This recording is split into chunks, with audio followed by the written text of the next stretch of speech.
दोस्तों आज की इस वीडियो में हम लोग सीखेंगे प्रेपोजिशन। जी हाँ दोस्तों, बहुत सारे स्टूडेंट्स हैं जिनको प्रेपोजिशन के बारे में बहुत बड़ी मिसकॉन्सेप्शन होता है, जिनको नहीं पता प्रेपोजिशन किस तरीके से की जाती है। प्रेपोजिशंस की फिल इन द ब्लैंक्स भी आती है 10th क्लास के बोर्ड में, बच्चे उसको अक्सर गलत करके आते हैं। तो आज इस प्रेपोजिशन को सीखेंगे। तो सबसे पहले शुरू करते हैं प्रेपोजिशन की परिभाषा से। पहले ये समझते हैं प्रेपोजिशन है क्या चीज़। देखिए, प्रेपोजिशन जो वर्ड है ये दो वर्ड से मिलकर बना है। पहला वर्ड है प्री और दूसरा वर्ड है पोजीशन। प्री और पोजीशन, इनका मतलब क्या होता है? प्री का मतलब होता है पहले और पोजीशन का मतलब होता है स्थिति। अब यहाँ पर पहले और स्थिति ये मैंने क्यों लिखा, ये मैं आपको जैसे जैसे वीडियो आगे जाएगी आपको समझाता चलूँगा और वीडियो के एंड तक आपके सारे डाउट्स बिल्कुल क्लियर हो जाएंगे, छूमंतर हो जाएंगे। देखिए, अब यहाँ पर समझना है आपको एग्जाम्पल के ज़रिए से। एग्जाम्पल से समझिएगा कि प्री और पोजीशन ये है क्या। देखिए, एक सेंटेंस है रोहन कार में है। अब इसमें प्रेपोजिशन का पार्ट क्या है, यानी कि प्री क्या है और पोजीशन क्या है, तो वो है कार में। अब इस कार में ये दो शब्द है कार में, इसमें जो में है ये तो है प्री यानी कि प्रेपोजिशन का पार्ट, और कार जो है वो एक स्थिति है, राइट।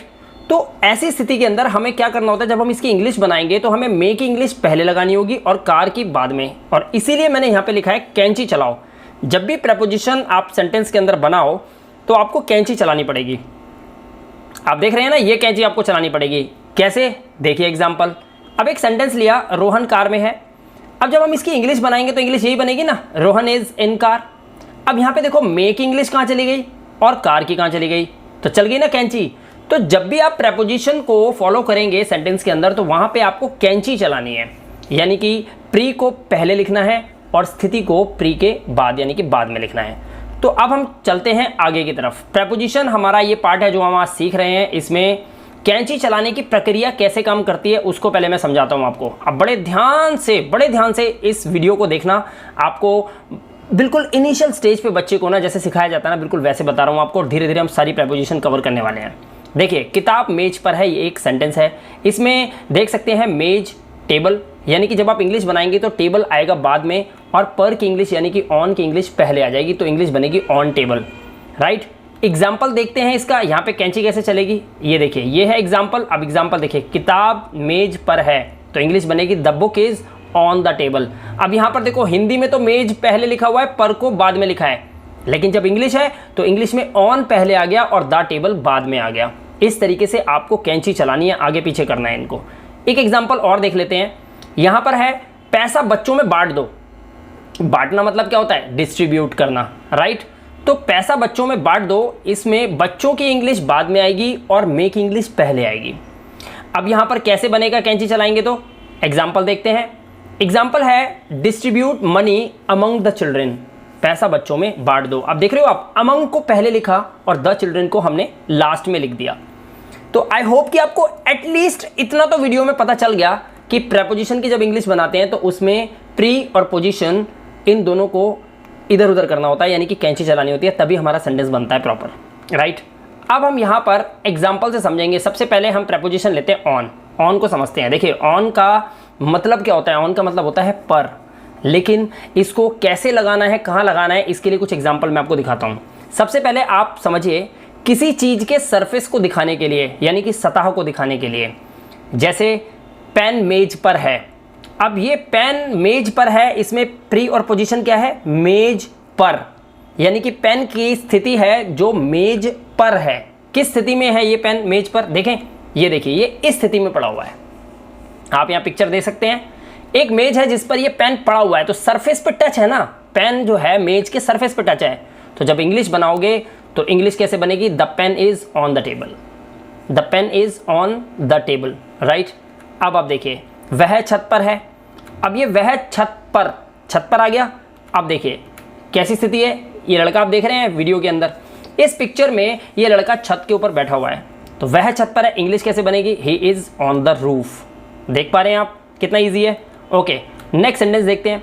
अब यहाँ पर आपको समझना है कि ऑन कहाँ पे लगता है। दिन और तारीख को दिखाने के लिए, यानी कि डे और डेट को बताने के लिए वाक्य के अंदर हम ऑन का यूज़ करते हैं। एग्जाम्पल, वह बुधवार को आएगा, यानी कि वह वेंसडे को आएगा। कैसे? देखिए, यहाँ पर प्रेपोजिशन है बुधवार को, तो अब ये देखिए, ये है, मान लीजिए कोई व्यक्ति आ रहा है, अब ये कब आएगा आपके घर पे? बुधवार को। इंग्लिश कैसे बनेगी?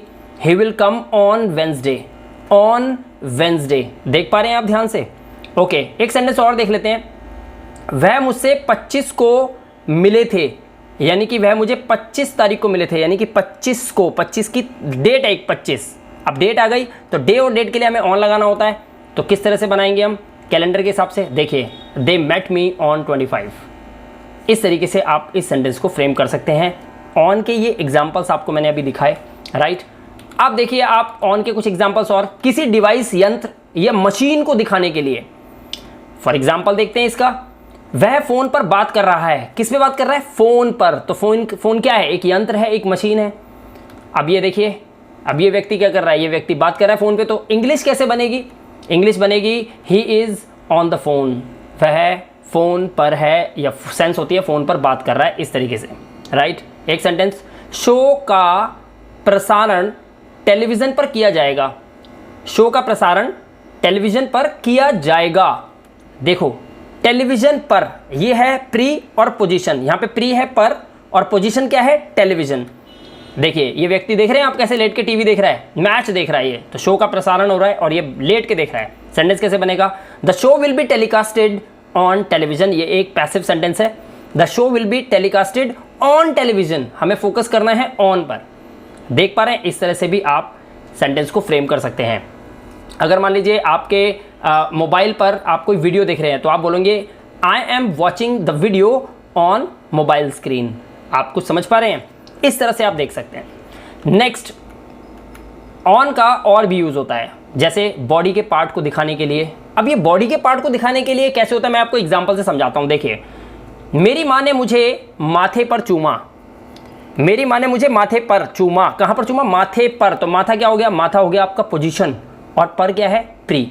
सेंटेंस इस तरह से बनेगा। देखिए, एक माँ अपनी बेटी के माथे को चूम रही है। इंग्लिश जो बनाओगे तो बड़े ध्यान से सुनना। माई मदर किस्ड मी। मेरी माँ ने चूमा ऑन फॉरहेड, माथे पर, राइट।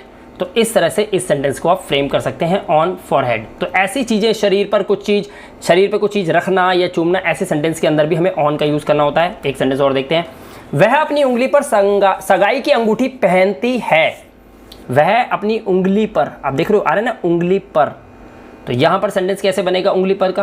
पहले आप ये देखिए, उंगली पे अंगूठी पहनी हुई है, तो इसको कैसे बनाएंगे इंग्लिश में? इसको इस तरीके से बनाएंगे, she wears engagement ring on her finger, right. She wears engagement ring on her finger, on her finger, right, अपनी उंगली पर, ठीक है, ओके। अब प्रेपोजिशन ऑन का एक और यूज़ किसी चीज़ की स्थिति को दिखाने के लिए। अब किसी चीज़ की स्थिति क्या होती है? देखिए, आम के जूस की बहुत मांग है। अरे कई बार बाज़ार में चीज़ें बहुत महंगी हो जाती है ना। क्यों हो जाती है महंगी? क्योंकि उनकी डिमांड बहुत ज़्यादा बढ़ जाती है। तो हम क्या बोलते हैं? भाई ऑन डिमांड है ये तो। ऑन डिमांड, अब सेंटेंस देखो ना यहाँ पर, की मांग, किसी चीज़ की मांग बढ़ जाना है। अब जूस की मांग बढ़ गई, अब लड़की दिखा रही है आपको, तो कैसे बनाएंगे sentence? Mango juice is on demand. अब देख रहे हो आपने यहाँ पर क्या करा? स्थिति बताइए, किस चीज़ की स्थिति बताइए? आम के जूस की, मार्केट में चल क्या रहा है। तो mango juice is on demand. इस तरह से भी आप सेंटेंस को बना सकते हैं, फ्रेम कर सकते हैं। ऑन का एक ये भी यूज़ होता है। इसके अलावा प्रेपोजिशन के अंदर ऑन टू होता है एक। अब देखिए, ये दो वर्ड से मिलकर बना है, ऑन और टू। ऑन का मतलब होता है पर, और टू का मतलब होता है को और तक, ऑन टू। अब इसको समझते हैं क्या है ये। देखिए, मूवमेंट को दिखाने के लिए आप ऑन टू का यूज़ कर सकते हैं। मूवमेंट, जैसे बिल्ली मेज पर, आप देखे दिखाते हैं, बिल्ली मेज पर कूद गई। अब ये सेंटेंस देख रहे हो आप, इसको मेज पर। अब बिल्ली कहाँ थी? ज़मीन पर थी या कहीं पर भी थी, लेकिन वो कहाँ से उछली और कहाँ कूद गई? मेज पर, और मेज पर आके बैठ गई। तो किसी जगह से, यानी कि सतह से उछली और टेबल पर आ गई। तो ऐसी कंडीशन के अंदर हम ऑन टू का यूज़ करते हैं, राइट। देखिए, जैसे ये कूद के बैठ गई आके मेज पे, तो अब सेंटेंस क्या बनेगा? सेंटेंस बनेगा द कैट जंप्ड, यानी कि बिल्ली कूदी और कूद कर कहाँ पहुंची? On to the table. ये होता है ऑन टू का सही से यूज़। अगर आप यहां पर बोल दे the cat jumped on the table, तो सेंटेंस रॉन्ग हो जाएगा। बिल्ली टेबल पर ही थोड़ी कूदी, टेबल पे कूदी तो सरफेस तो छोड़ दिया ना उसने। तो ऐसी कंडीशन के अंदर आपको सेंटेंस को बड़े ध्यान से बनाना होता है। कहीं से तो जंप करके टेबल पर आई ना, टेबल से ही थोड़ी जंप करके टेबल पे आ गई। तो इसीलिए यहाँ पर ऑन टू का यूज़ किया है, राइट। आगे देखिए नेक्स्ट सेंटेंस, जब किसी चीज़ की पूरी जानकारी हो इनफॉर्मल में इनफॉर्मल वे में जब किसी चीज़ की पूरी जानकारी हो तब हम ऑन टू का यूज़ करते हैं। जैसे वे जानते थे कि मैं उनकी योजना पर था, यानी कि मेरे दिमाग में भी उन्हीं की योजना चल रही थी, योजना पर। अब ये व्यक्ति क्या सोच रहा है, तो हम कह रहे हैं वे जानते थे कि मैं उनकी योजना पर था, ये सोच रहे हैं। तो सेंटेंस कैसे बनेगा, दे न्यू मतलब उन्हें पता था, वे जानते थे। I was on to their plan, मैं उनकी योजना पर था। ऐसी कंडीशन के अंदर भी ऑन टू का यूज़ किया जाता है, राइट। ओके, पोजीशन प्रेपोजिशन में अपॉन का यूज़ कैसे किया जाता है, अब उसको समझते हैं। अपॉन के लिए सबसे पहले आपको ये समझना है कि इमीडिएटली आफ्टर डूइंग समथिंग और समथिंग हैपन्स, अगर कुछ अचानक से घटित हो जाता है या कुछ अचानक से करने के बाद, ऐसी कंडीशन के अंदर अपॉन का यूज़ होता है। जैसे संगीता ने कॉलेज से पास होने के बाद फ़ौरन शादी कर ली, यानी कि पहले उसने कॉलेज पास करा, पास जैसे ही उसने कर दिया तुरंत ही उसने क्या मन बनाया, शादी करने का। तो एक के बाद तुरंत दूसरा काम घटित हो जाता है, तो अपॉन का यूज़ किया जाता है ऐसे सेंटेंस के अंदर, राइट। के बाद, तो ये देखिए शादी हो गई। अब देखिए sentence, Sangeeta got married, Sangeeta ने शादी कर ली, इमीडिएटली तुरंत ही upon passing out the college. तो यहाँ पर upon passing out the college, इससे आप आइडिया लगा सकते हो कि एक अवस्था से दूसरी अवस्था में तुरंत जब कोई चीज़ हैपनिंग होती है तो ऐसी कंडीशन के अंदर अपॉन का यूज़ किया जाता है, राइट। नेक्स्ट सेंटेंस देखते हैं, कोई चीज़ जो होने वाली हो, कोई चीज़ जो होने वाली हो। सेंटेंस देखिए, हमारी परीक्षा जल्द ही होगी। अब देखिए, यानी कि परीक्षा जो है, मैं पढ़ रहा हूँ, तैयारी कर रहा हूँ, लेकिन मेरी परीक्षा जो है जल्द ही होगी, बहुत जल्द होने वाली होगी, हो सकता है 2 दिन 3 दिन में शुरू हो जाए। तो हमारी परीक्षा जल्द ही होगी, ऐसे सेंटेंस, कोई चीज़ जो है वो जल्दी घटित होने वाली हो, तो ऐसी कंडीशन के अंदर हम बनाते हैं, राइट। तो क्या इंग्लिश बनेगी, our exam will soon be upon us, और exam will soon be upon us, right. तो कोई चीज़ हमारे ऊपर आ रही है, यानी कि हमारे ऊपर बर्डन आ रहा है एक, कि परीक्षा जल्द ही होगी। तो होगी तो क्या होगा सर, मैं टेंशन तो उसी की हम ले रहे हैं ना। तो our exam will soon be upon us, इस तरह से सेंटेंस बना सकते हैं, अपॉन का यूज़ होता है ये, राइट। प्रेपोजिशन अपॉन का एक और यूज़ देखते हैं, नाउन के बीच में जिसमें एक दूसरे से ज़्यादा हो, जब नाउन हो दोनों तरफ, उसके बीच में जिसमें एक दूसरे से ज़्यादा हो।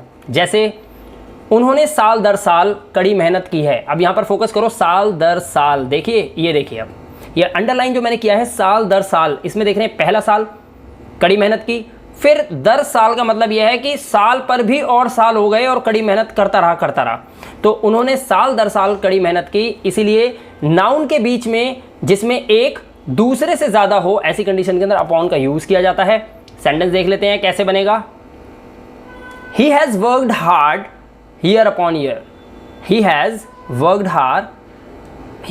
हार्ड ईयर अपॉन ईयर, इस तरह से आप इस सेंटेंस को बोल सकते हैं, राइट। ओके, एक एग्जांपल और देखते हैं, कोई चीज़ जो मूवमेंट में आए, सेम एज ऑन टू की तरह ही होता है, जो कोई चीज़ मूवमेंट में आ जाए, तो उस कंडीशन के अंदर भी हम यूज़ करते हैं। अचानक से कोई चीज़ घटित हो जाए, मूवमेंट में आ जाए, तो ऐसी कंडीशन के अंदर अपॉन यूज़ हो जाता है। जैसे वह ज़मीन पर गिर गया, अब देखिए गिरा किस पर, ऑन सरफेस, ज़मीन एक सरफेस है, उस पर आके गिरा, और कहाँ से गिरा, ऊपर से। जब भाई कोई आदमी चल रहा था तो ऊपर था, और जब गिरा तो नीचे हो गया, तो ऑन सरफेस पर टच हो गया, तो वह ज़मीन पर गिर गया। इस सेंटेंस को इंग्लिश में कैसे बनाएंगे हम, अब ये बच्चा देख रहे हैं आप, ये चल रहा था, चलते चलते ये ज़मीन पर गिरा, सरफेस पे आ गया, तो अपॉन का यूज़ होगा, कैसे बनेगा, he fell upon the ground, he fell upon the ground, इस तरह से आप इसका यूज़ कर सकते हैं, right. Okay, preposition of time समझते हैं आप।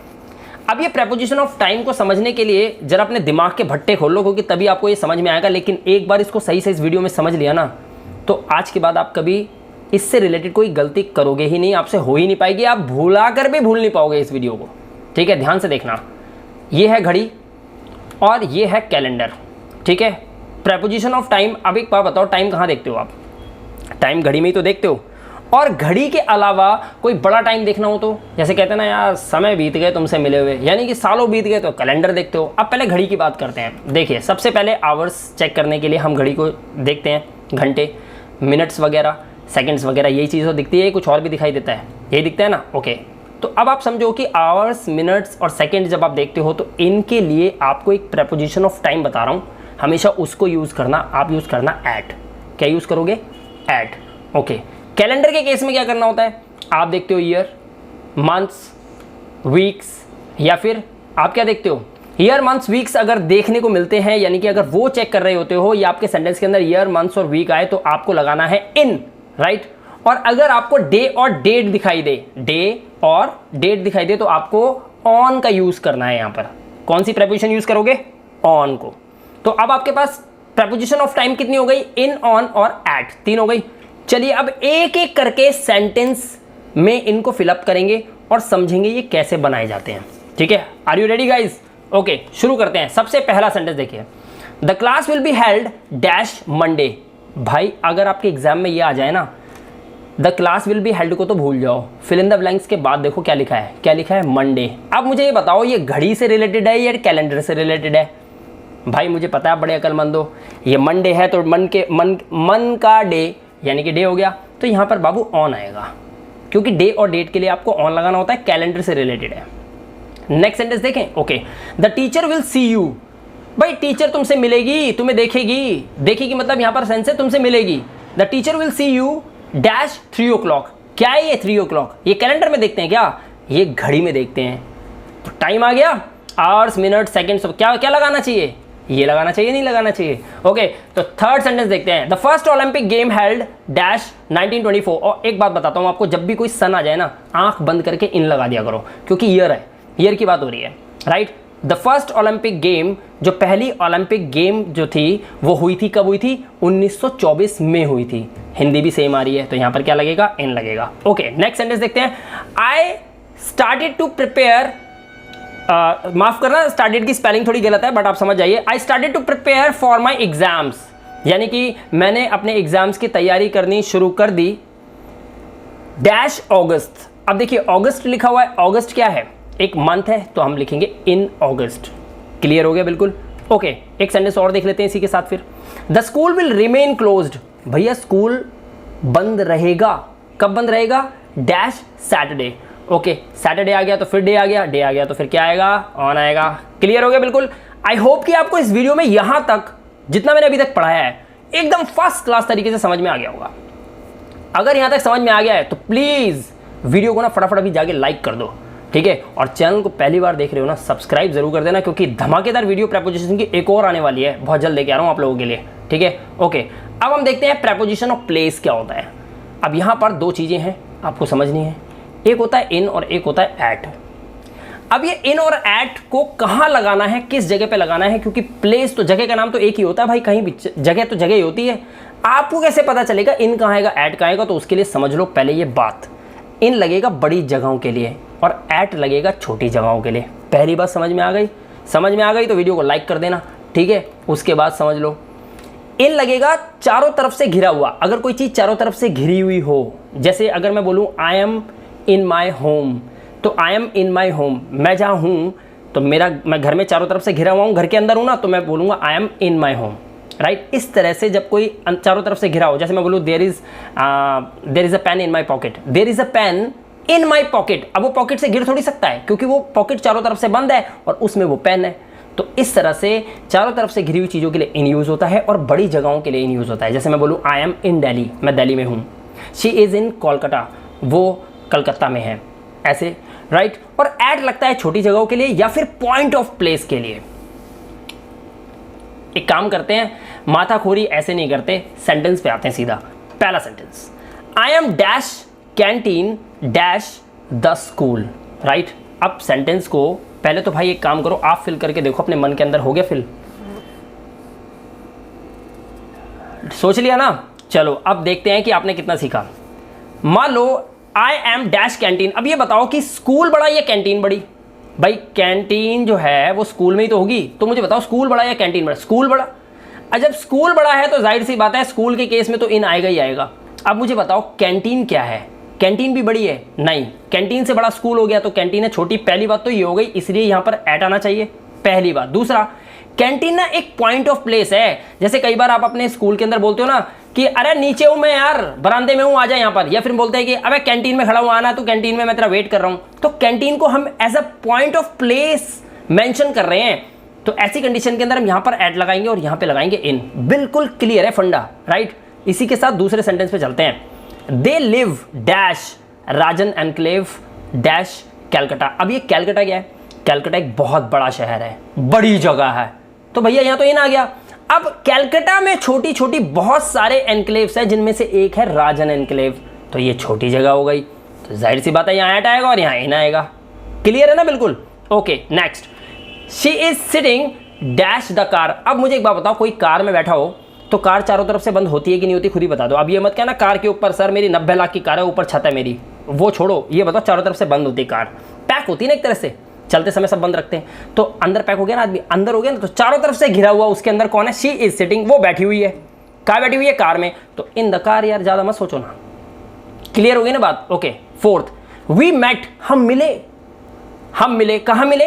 डैश द कॉफी शॉप, हम कॉफी शॉप पर मिले, यानी कि पॉइंट ऑफ प्लेस। अब ये मत कहना कॉफी शॉप बहुत बड़ी थी, कैलकाटा ही कॉफी शॉप बना दिया मैंने, ना ना ना, समझो हम यहाँ लड़ने नहीं, हम यहाँ पढ़ने के लिए बैठे हैं। तो यहाँ पर पॉइंट ऑफ प्लेस के लिए कि मैं तुझसे कहता ना यार मैं तुझसे पहली बार ना फलानी जगह पे मिला था, तो मैं बोलूँगा मैं तुझसे ना कॉफ़ी शॉप पे मिला था, तो कॉफ़ी शॉप को ना हमने पॉइंट ऑफ प्लेस बताया जहाँ हम मिले थे। तो ऐसी कंडीशन के अंदर हम क्या लगाते हैं? हम ऐड का यूज़ करेंगे। बिल्कुल ठीक। लास्ट सेंटेंस देखते हैं, he is having his food, वो अपना खाना खा रहा है, खाना ले रहा है। कहाँ ले रहा है? In his office. यार खाना क्या खुले में खाते हो क्या पार्क में जाके खा लोगे क्या? वो एक रेयर केस होता है, जब आप टूर पे जाते हो, कहीं घूमने जाते हो तो पार्क में खा लेते हो, लेकिन ऑफिस के अंदर तो चारों तरफ से बंद होता है, वहीं तो बैठ के खाते हो टेबल वगैरह पे। तो ऐसी कंडीशन के अंदर हमें यहाँ पे लगाना चाहिए इन, राइट। आई होप कि ये वीडियो आपको सही लगा होगा, और अब भी लाइक नहीं करा ना तो भाई साहब करना चाहिए आपको like. Thanks for watching this video. Please आपका सब्सक्रिप्शन हमारा मोटिवेशन होता है। वीडियो को लाइक, शेयर और सब्सक्राइब ज़रूर कर लेना, राइट, और शेयर कर देना और लोगों के साथ भी, ताकि वीडियो दूर तक जाए और लोग इसका एंजॉय कर पाएँ। और हाँ, बहुत जल्द एक और मोटिवेशनल वीडियो मैं आप लोगों के लिए लेके आने वाला हूँ, जिसमें मैं आपको प्रेपोजिशन के और भी easy tips and tricks share करूँगा, ताकि आप और अच्छे से प्रेपोजिशन के अंदर सेंटेंसेस बना पाओ। मिलता हूँ अगली वीडियो में, तब तक के लिए thank you very much, have a good day.